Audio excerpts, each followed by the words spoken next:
हरिओम। कर्क राशि वाले मित्रों, इस महीने के राशिफल में आपका हार्दिक स्वागत है। मई 2026 एक ऐसा महीना है जो शुरुआत में थोड़ा आपको चुनौतीपूर्ण लगेगा, लेकिन जैसे जैसे आप आगे बढ़ेंगे आपके लिए खुलता चला जाएगा। मैं पहले ही एक महत्वपूर्ण बात आपको बता देता हूँ, इस महीने में आपके दशम भाव में बहुत कुछ चल रहा है। मतलब कैरियर आपका एक सेंट्रल पॉइंट होगा, केंद्रीय विषय है। सूर्य का गोचर इस महीने आपके लिए काफ़ी अनुकूल है। तो चलिए विस्तार से बात करते हैं। तो सबसे पहले सभी ग्रहों का एक खाका, एक चित्र देख लेते हैं। सूर्य की बात करें तो 15 मई तक सूर्य आपके दशम भाव में है, यानी कि कर्म भाव में और उच्च अवस्था में है।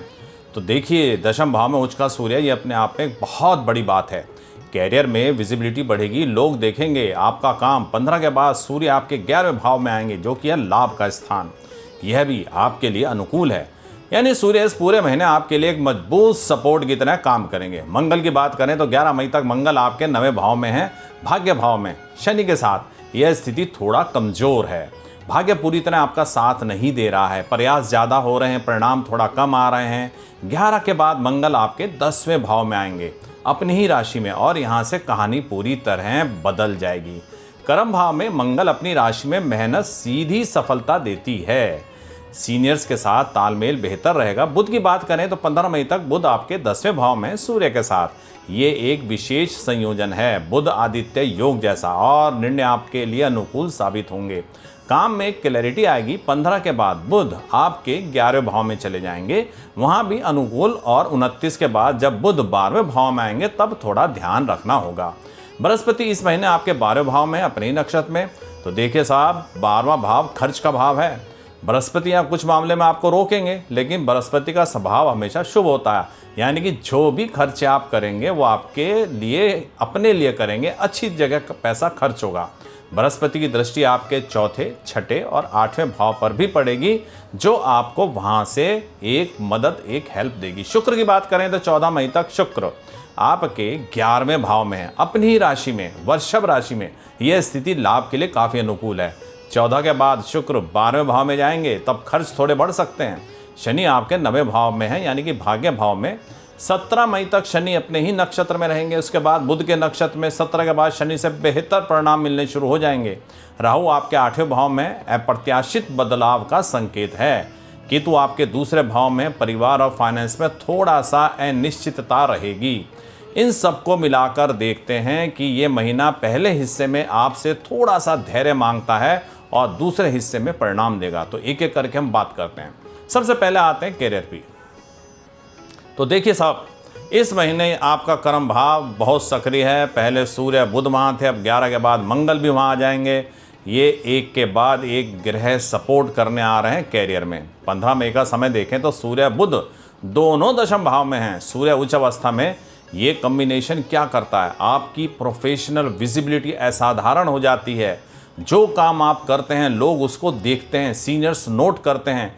इस पीरियड में कोई भी प्रेजेंटेशन, कोई भी पिच, कोई भी महत्वपूर्ण मीटिंग शेड्यूल करेंगे, टाइमिंग बहुत अच्छी है। लेकिन एक सावधानी, 11 मई तक शनि और मंगल की युति 9वें भाव में है। इसकी वजह से कभी कभी ऐसा लगेगा कि मेहनत का पूरा फल नहीं मिल रहा है, आपके कुछ काम डिले हो रहे हैं, फ्रस्ट्रेशन सामान्य है। इसका मतलब ये नहीं कि काम खत्म हो गया है। 11 मई के बाद मंगल दशम भाव में आ जाएंगे, अपनी ही राशि मेष में। यहाँ से कैरियर की गति है वो एकदम से बदल जाएगी। जो काम रुके हुए थे वो बनने शुरू हो जाएंगे, जो परिणाम आने चाहिए थे वह आने शुरू होंगे। 17 मई के बाद जब शनि नक्षत्र बदलेंगे तो कैरियर में एक और पॉजिटिव शिफ्ट आएगा। कोई बड़ी डील हो सकती है, कोई महत्वपूर्ण अवसर दरवाजा खटखटा सकता है। जो व्यापारी हैं उनके लिए सप्तमेश शनि 9वें भाव में है, औसत स्थिति। लेकिन बुध की अनुकूलता की वजह से महीने का पहला हिस्सा व्यापार के लिए अच्छा है। जो भी नई डील्स करनी है 15 तक कर लीजिए। जो नौकरी वाले हैं उनके लिए भी महीने का दूसरा हिस्सा ज़्यादा अनुकूल है। 11 के बाद मंगल दशम में, सीनियर्स के साथ तालमेल, पहचान, काम में सफलता, सब एक साथ आएगा। कुल मिलाकर कैरियर के महीना औसत से कहीं बेहतर है। बस पहले 11 दिनों तक आपको थोड़ा सा धैर्य रखना है। फाइनेंस की बात करते हैं। आपके लाभ भाव के स्वामी हैं शुक्र, जो 14 मई तक आपके 11वें भाव में ही हैं, अपनी ही राशि में। तो मित्रों, लाभेश का अपने ही भाव में, अपनी ही राशि में होना, यह आय के लिए बहुत ही शुभ संदेश है। 14 मई तक आय के कई रास्ते खुले रहेंगे। पुराने सोर्स से भी पैसा आएगा, नई जगह से भी आएगा। 14 के बाद 12 भाव में चले जाएंगे शुक्र, तब खर्च बढ़ेगा। इस पीरियड में थोड़ा सा दिखावे के लिए, दूसरों को प्रभावित करने के लिए खर्च मत कीजिए, नहीं तो जो कमाया था वो भी चला जाएगा। केतु आपके दूसरे भाव में, धन भाव में। ये स्थिति फाइनेंस के लिए थोड़ी सी डगमगाने वाली स्थिति है। कभी कभी जो अपेक्षित नहीं था वो खर्च एकदम से आ जाता है, इसलिए एक इमरजेंसी फंड हमेशा तैयार रखिए। राहु 8वें भाव में, इसका मतलब अप्रत्याशित वित्तीय बदलाव हो सकता है, लेकिन कभी अचानक लाभ, कभी अचानक खर्चा, दोनों संभावनाएं हैं। एक बात अच्छी है, बृहस्पति की दृष्टि 6ठे भाव पर है, जो आपके कंपटीटर और दुश्मनों को कम करती है। 8वां भाव पर भी बृहस्पति की दृष्टि, जो एक्सीडेंटल नुकसान होता है उससे सेव करती है। सूर्य 15 के बाद 11वें भाव में, लाभ भाव में चला जाएगा, तो आय के लिए एक आपको पुश देगा। कुल मिलाकर 14 मई तक आय में कोई कमी नहीं होगी। 14 के बाद खर्च नियंत्रण में रखना जरूरी है। ओवरऑल ये महीना औसत से बेहतर है। अब हेल्थ की बात करते हैं। आपके हेल्थ के लॉर्ड हैं चंद्रमा, जो हर महीने अपना चक्कर लगाते हैं। उस महीने उनका गोचर ओवरऑल ठीक रहेगा, लेकिन एक महत्वपूर्ण बात है, 11 मई तक शनि और मंगल की युति 9वें भाव में है। यह संयोजन कभी कभी शरीर में छिपा हुआ एक तनाव पैदा करता है। पेट की समस्या हो, एसिडिटी हो या बिना वजह थकान, ये इस पीरियड में आपको परेशान कर सकती है। 11 के बाद में मंगल 10वें भाव में आ जाएंगे। यहाँ से आपकी शारीरिक ऊर्जा दोबारा वापस आ जाएगी, रिकवरी फास्ट होगी। पुरानी कोई समस्या थी तो उसमें भी सुधार आना शुरू हो जाएगा। आरोग्य कारक सूर्य इस महीने बहुत मजबूत हैं, पहले उच्च अवस्था में, फिर 11वें भाव में। यह आपकी इम्यूनिटी को प्रोटेक्ट करता रहेगा। षष्ठेश बृहस्पति 12वें भाव में है। यह हेल्थ के लिए एक मिला जुला संकेत है। छोटी मोटी परेशानी आएंगी, लेकिन कोई बड़ी बीमारी नहीं आएगी। बृहस्पति का स्वभाव सुरक्षा देना है। एक प्रैक्टिकल सलाह, 1 से 11 मई तक खान पान में थोड़ा सा अनुशासन बना के रखें। जंक फूड ना खाएं, बाहर का खाना ना खाएं, पानी खूब पीजिए, आप हाइड्रेट रहिए। छोटी सावधानी आपके पीरियड को स्मूथ बना देगी। अब बात करते हैं आपकी लव लाइफ पे। ये 5th लॉर्ड है मंगल, जो 11 मई तक 9वें भाव में शनि के साथ हैं। यह स्थिति प्रेम संबंधों के लिए अनुकूल नहीं है। इस पीरियड में बिना वजह आर्गुमेंट हो सकते हैं। छोटी छोटी बात पर रिएक्ट करना हो तो समझ जाइए। 14 मई तक शुक्र आपके 11वें भाव में, प्रेम के कारक ग्रह अनुकूल हैं, तो जो पार्टनर है उनके साथ कनेक्शन अच्छा रहेगा, लेकिन मंगल की वजह से ट्रिगर पॉइंट्स पे ध्यान रखना जरूरी है। 11 के बाद मंगल आपके 10वें भाव में आएंगे। इमोशनल टर्बुलेंस थोड़ा कम होगा।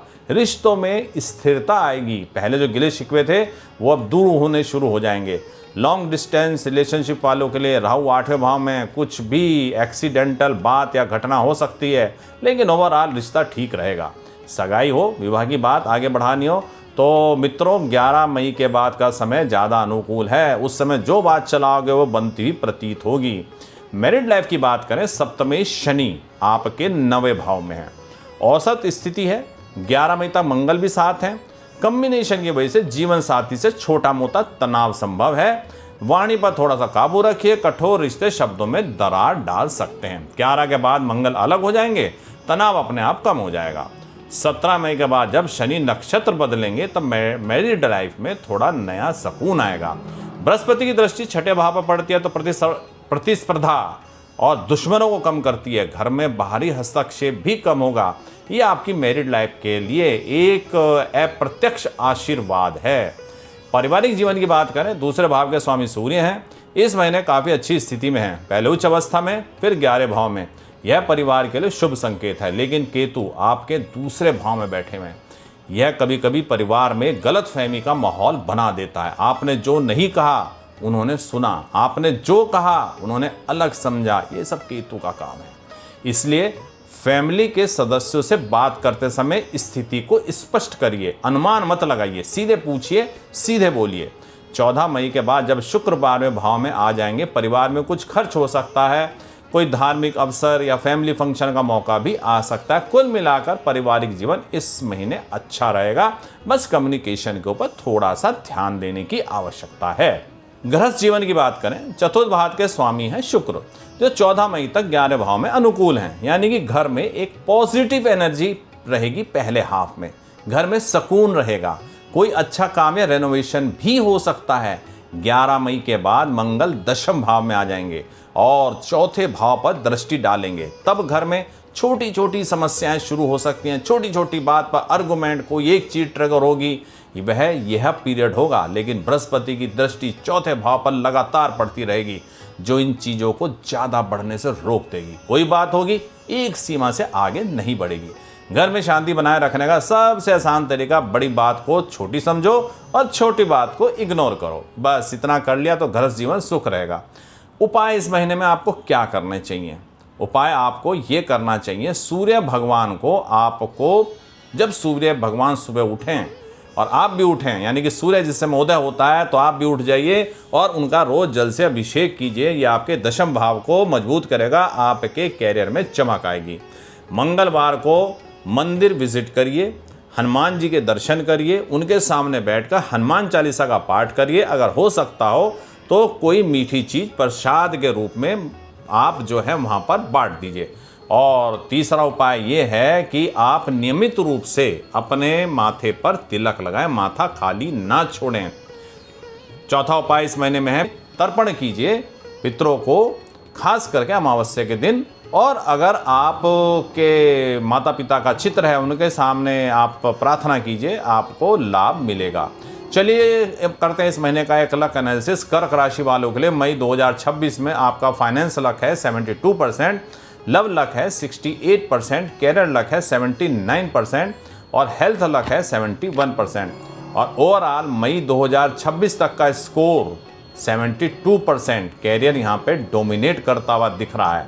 एक खास बात, 11 मई के बाद मंगल दशम भाव में है तो कैरियर जो है वो 85% तक जा सकता है। 14 मई के बाद शुक्र 12वें भाव में आ रहा, थोड़ा फाइनेंस पे ध्यान देना जरूरी है, नहीं तो खर्चे बढ़ जाएंगे। 17 मई के बाद शनि अपने नक्षत्र चेंज कर रही हैं तो ओवरऑल ये 72% से 78% तक जा सकता है। कर्क राशि वालों, इस महीने कैरियर आपका सबसे मजबूत क्षेत्र है। सूर्य उच्च अवस्था में दशम भाव में, यह कॉम्बिनेशन सालों में एक बार आता है। इस अवसर को पूरी तरह उपयोग कीजिए। तो मित्रों, कर्क राशि का महीना कैरियर के लिए एक बिल्कुल असाधारण महीना है।